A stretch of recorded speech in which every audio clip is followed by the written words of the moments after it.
Oy, good. Magandang umaga sa lahat. Maraming salamat sa pag-click ng channel. So, nandito pa rin tayo sa ating National Qualifying Examination for School Heads and Quiz Reviewer. So, maraming salamat pala sa nag-click ng channel ko at nag-subscribe. Sa mga estudyante ko, maraming salamat sa inyo sa nanood. Sa mga kaming principal o school heads, claim nyo na yan. Pag-aralan na ninyo yung mga DepEd order na to. Napakarami ng DepEd order na to from 2018 to 2023. So mayroon tayong copy niyan. So halos every month mayroong pinapalabas na DepEd order galing sa national office. So maraming salamat. Sana suportahan nyo ang channel ko para masiyahan tayong gagawa pa ng mas marami pang mga videos ukol sa ating pag-aaral, sa ating pagre-review.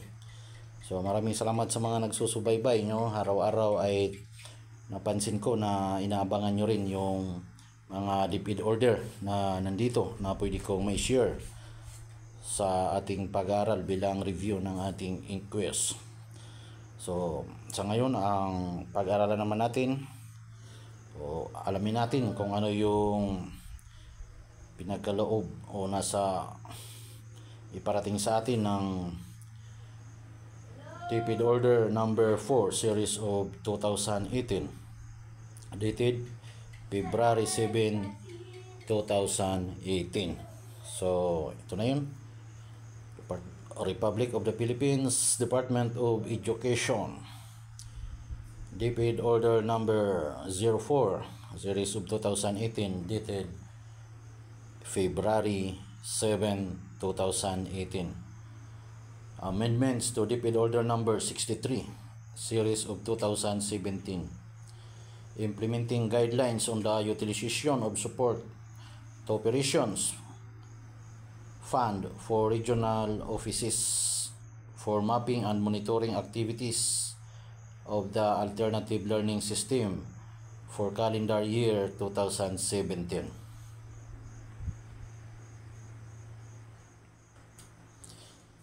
2. Undersecretaries, Assistant Secretaries, Bureau and Service Directors, Regional Secretary, ERMM, Regional Directors, School Division Superintendents, Public and Private Elementary and Secondary School Heads, all others concerned. Number 1, the Department of Education DepEd issued DepEd order number 63 series of 2017 entitled Implementing Guidelines on the Utilization of Support to Operations Fund for Regional Offices for Mapping and Monitoring Activities of the Alternative Learning System for calendar year 2017. However, for a more effective and efficient obligation of the 3 million funding for each region, the provinces stated in the enclosure of said DO shall be amended as follows.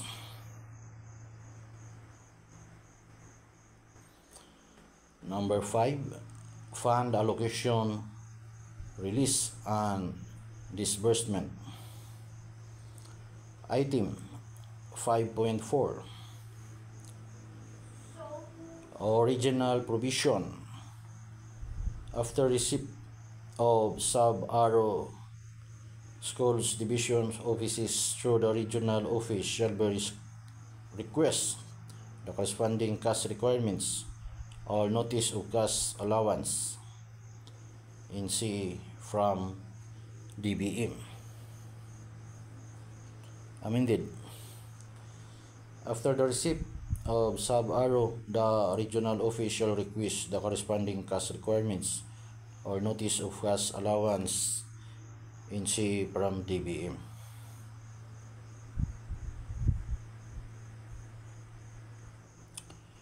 (5.5) The allocation amount of the regional offices shall be used only for the following: mapping activities for the production of mapping forms, monitoring for the production of existing M&E tool, transportation fund at 2,000 focal persons.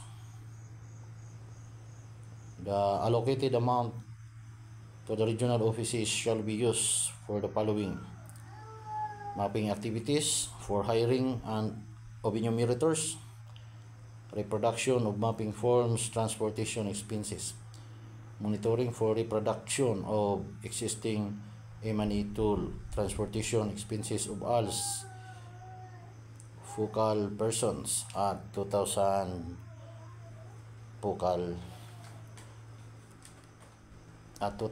per focal person.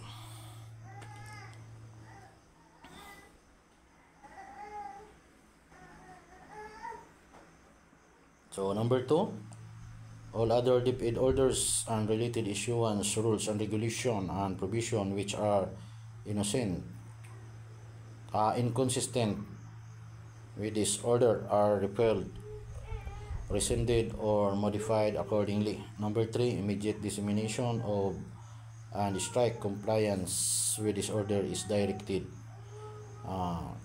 DepEd Secretary Leonor Magtulis Briones, reference DepEd Order Number 63 Series of 2017 to be indicated in the perpetual index under the following subjects: amendment, allocations, alternative learning system, funds, programs, project.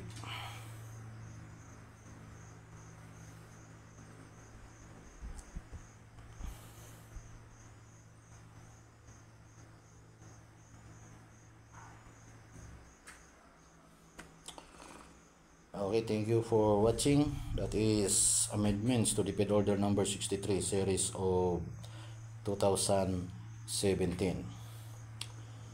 So this is DO number 04 Series of 2018, dated February 17, 2018. Thank you for watching. God bless po.